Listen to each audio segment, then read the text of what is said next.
Welcome. It's XO Dreamcatcher with the Bar Entertainment. We are with. Hello there. My name is Rory Ross. And I'm Daniel Romero. So first off, how would you guys help someone through a dark time in life? Ooh, that's a good question. I feel like that's a pertinent one because of what we all dealt with in 2020. I think the biggest thing, one is always asking your friends like how they're doing, and you got to make sure that you're not just asking them the surface questions. So, sometimes people need a little extra. Like, hey, seriously, how are you?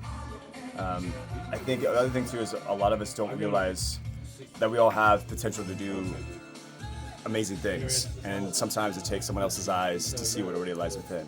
Yeah. So the more you remind somebody of what they're capable of doing and what they've already been able to do, the more that they can realize that potential and know that that always exists in them. I think that's something important. Yeah.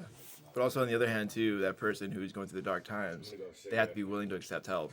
A lot of us want to go through it alone, and don't want to admit that we need that help. And for personal experience, it's one of the hardest things to admit you need that help.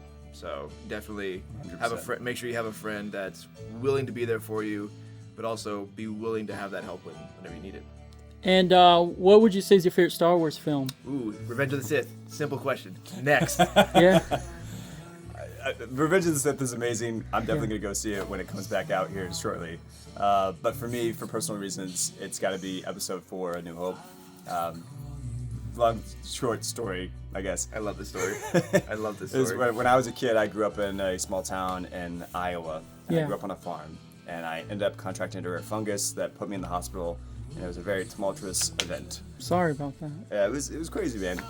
But the first day I was there, my mom, she could see how scared I was, how terrified of what this unknown thing was, that she went to the media library and she brought Star Wars A New Hope.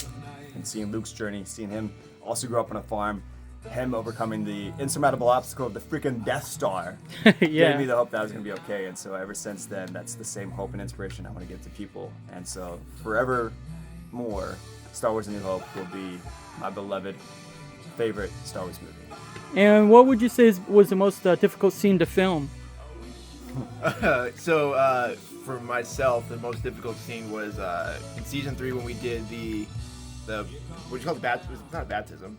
Or the living waters. Living waters. Yeah. But that scene we did in one continuous take, and we had I think 4 or 5 people initially come into the water. It was a lot.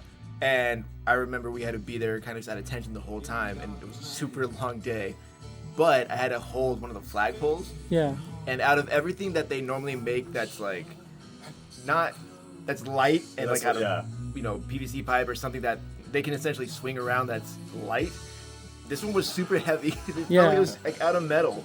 So just kind of standing there, at attention, just holding this flag for a while with the helmet on, and then long day. Well, I think that was my jetpack too. I had the jetpack. Yeah. Wow. Is it real?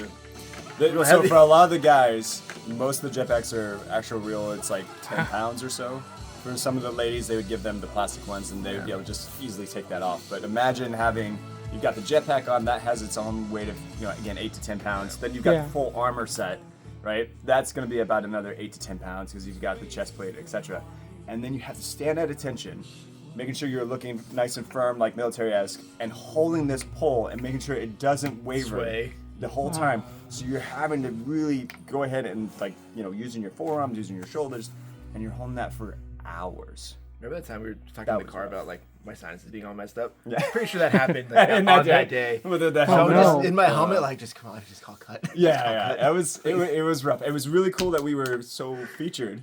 Yeah. Although then I think that when you look back at it, you see us for a little bit compared to how much we filmed that day and everything else.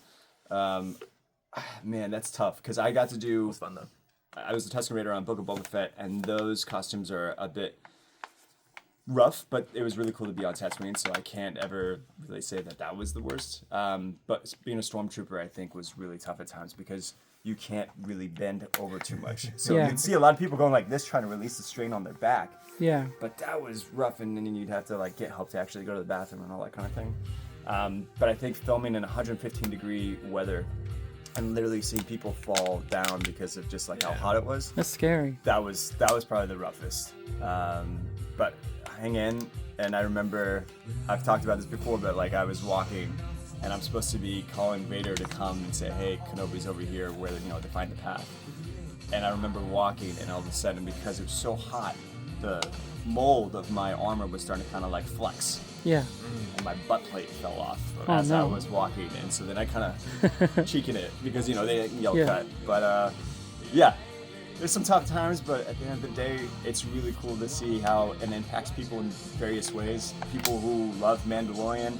There's a lot of military people that some of them that have come back from wherever they might have done their tours or things like that. They've come to us and they've talked about how much. Just being able to see these characters come to life and how they decide to build their own armor. Yeah. It's their own escape or whatever it might be. It's really cool and feel very honored to have a small part to play in this grand universe. And besides movies, who are some other people you want to work with in the industry? It could be anything. Ooh. Scott Adkins. Yeah? Scott Adkins. I'd want to work with Scott Adkins. Absolutely. Yeah. That's tough. I've gotten to do a little thing with Nicolas Cage. I would love to do more with him. Yeah. He's an interesting character. And Mark Hamill. I mean, because, like I said before. And Keanu Reeves. Oh, he's amazing. Keanu Reeves. I would love to do something with him. He's one of my other favorite movies in general is The Matrix. Yeah. And it has so much parallels to a lot of different things. I would be thrilled to work with him. Yeah. And last one. What horror movie character would you guys be? Horror movie? Yeah. Werewolf. Is that a horror movie? Does that count? Yeah, it is. Yeah, werewolf. Simple. Well, it's funny because I've always wanted to play in that fantasy realm, like that horror werewolf realm. Yeah. I got the opportunity to be a part of that once, and also, want to be a part of fight choreography and stunts and everything else. Yeah. And I had that wrapped up into one thing for one project. And that took a left turn very quickly. So I want to redo. Yeah. But yeah, that'll be my world. I think it would be interesting to play Freddy. Yeah. Krueger. Yeah, Robert Englund's a legend. Yeah, I would be curious to visit some people in their dreams. That'd be amazing. Yeah, that'd be fun. Well, appreciate it. It's been excellent Dreamcatcher with Bar Entertainment, and we were with Rory Ross. And Daniel Romero. Appreciate it. Thank you. Of course. Thank you. This is the way.